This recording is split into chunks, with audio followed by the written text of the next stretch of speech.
భద్రాద్రి కొత్తగూడెం జిల్లాను మావోయిస్టు రహిత జిల్లాగా మార్చేందుకు తెలంగాణ ప్రభుత్వం పోలీస్ యంత్రాంగం కృషి చేస్తోందని జిల్లా ఎస్పీ రోహిత్ రాజు తెలిపారు.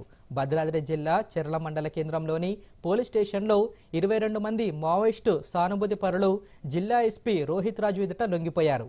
లొంగిపోయిన మావోయిస్టు సానుభూతి పరులకు వారి కుటుంబ సభ్యులకు జిల్లా పోలీస్ యంత్రాంగం తరపున ప్రభుత్వం తరపున నిత్యావసర వస్తువులు దుప్పట్లను పంపిణీ చేశారు. ఈ సందర్భంగా ఎస్పీ రోహిత్ రాజు మాట్లాడుతూ తెలంగాణ ఛత్తీస్గఢ్ సరిహద్దు ప్రాంతాలలో మావోయిస్టులను నిర్మూలించడానికి బలగాల కూంబింగ్ అభివృద్ధి కార్యక్రమాలు కొనసాగుతున్నాయన్నారు. వెనుకబడిన ప్రాంతాల్లో అభివృద్ధి కార్యక్రమాలతో పాటు మెడికల్ క్యాంపులు ఏర్పాటు చేయడం, రోడ్ల నిర్మాణం, మౌలిక వసతుల కల్పనకు ప్రభుత్వం ప్రత్యేక చర్యలు చేపట్టిందన్నారు.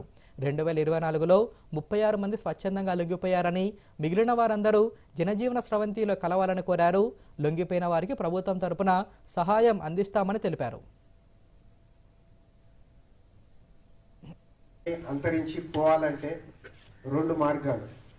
ఒకటి, మనము సెక్యూరిటీ ఫోర్సెస్ పోలీస్ని యూజ్ చేసే అడవులలో కూమింగ్ ఆపరేషన్స్ కావచ్చు. రెండవది, ఇక్కడున్న ఇంటీరియర్ ఏరియాస్ని ఎంత బాగా డెవలప్ చేస్తామనేది. సో నేను ఎప్పటికి కూడా యాజ్ ఎ జిల్లా ఎస్పీ అయినా కూడా, తెలంగాణ ప్రభుత్వం అయినా, మేమందరం కూడా మా మెయిన్ ఫోకస్ అంతా కూడా మిమ్మల్ని ఏ రకంగా మార్చాలనేది.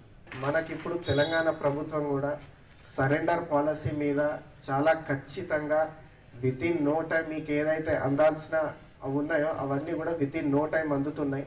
సో మీరందరూ కూడా అజ్ఞాతవాసం వీడి జనజీవన స్రవంతిలో కలవాలి.